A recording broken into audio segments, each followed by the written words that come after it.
בסביבות 5:45 חתכנו לקנטה, התיישבנו ככה, הכנו את עצמנו, אמרנו סט זריחה, יתחיל להיות כיף, יתחיל להיות מעניין.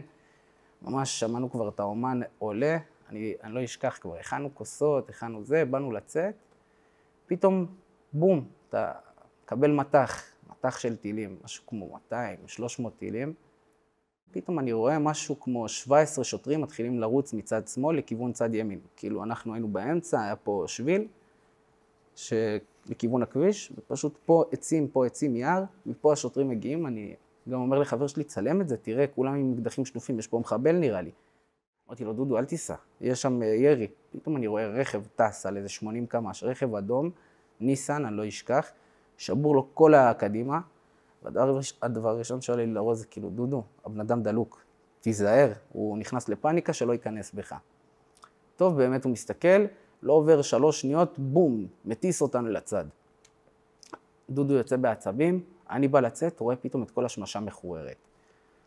אני צועק לו, דודו, ירו בהם.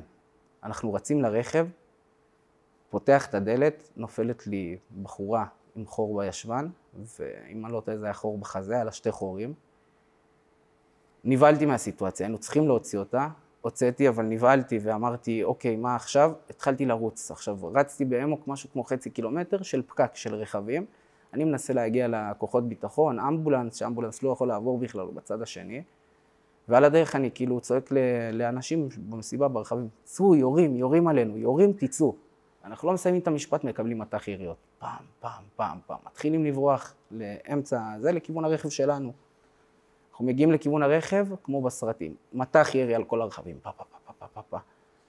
שכל האדמה רועדת, את רואה, אנשים פשוט נופלים, נוחתים, אנחנו מתחילים לרוץ בעמוק. משהו כמו, אני מצליח לרוץ משהו כמו חצי שעה, 20 דקות, ואני בחור גדול. וממש, את רואה, בחורה נופלת, עוד גבר נופל, ואתה בסטרס, אתה בעמוק, אתה פשוט מרגיש שאתה נלחם על החיים שלך. זה הרגע שאני רץ עם בחורה, ואני תופס לה את היד ואני אומר לה, רוצי, והיא לא מצליחה לרוץ. ואז היא צועקת לי, קיבלתי כדור ברגל.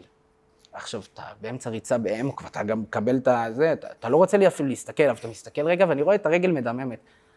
זה היה נראה כאילו היא קיבלה מכה ברגל. ואנחנו רצים איזה 5 דקות, פשוט אחרי 5 דקות אני רץ איתה ככה, אני גורר אותה, באיזשהו שלב נעלמת לי היד, כאילו אני מרגיש שטון נפל.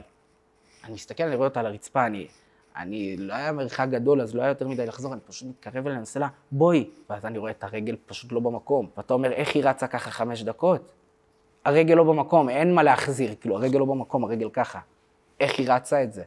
רק כמו בסרטים, 4 אופנוענים, 3 זוגות, 2 זוגות MK, קלאץ', 1 קלאץ', 1 RPG ועוד 1 קלאץ'. וכמו בסרט, פשוט תופסים את הרובה ומתחילים לראות פאף. עכשיו, זה הכל בשבריר שנייה. אתה מסתכל ואתה אומר, יש לו RPG. פתאום אתה רואה את ה-RPG נשלח. ברגע שאתה רואה את ה-RPG נשלח, אתה לא רוצה להסתכל. אתה גם מפחד שזה יפגע בך, אתה לא מדמיין לאן הוא הולך. שומע בום מחריש אוזניים וצרחות של אנשים, אני לא אשכח, צרחות של אנשים. אני אישית לא ראיתי איפה זה פגע. שמעתי את הבום ואת הצרחות ופשוט רצתי. ושם כאילו כבר הבנתי זהו, זה כאילו, אם אלוקים לא עושה לי פה נס, אני מת. אתה מרגיש בסרט אימה שהוא לא נגמר, כאילו אתה עובר נקודה, יש ירי פה, עובר נקודה, אתה רואה גופות פה. בלי הפסקה, אנחנו נוסעים, אנחנו היינו בטוחים שאנחנו הראשונים, שתביני את ההזיה, אנחנו רואים מחבלים מאחורינו. אנחנו נוסעים ואנחנו רואים כבר גופות בצדי הדרך. שאתה אומר, איך הגיע לפה מחבל, איך זה הגיוני, עקף אותנו ולא פגע בנו, מה הלוז, איך זה... סבא שלי אומר לי, תשמע, אלעד, יש אסון נורא, 22 הרוגים. אני זוכר שהיה בא לי כל כך לבכות, עד עכשיו לא בכיתי, כאילו, זה לא יצא ממני, לא, זה היה מקום לרגש להתבטאות.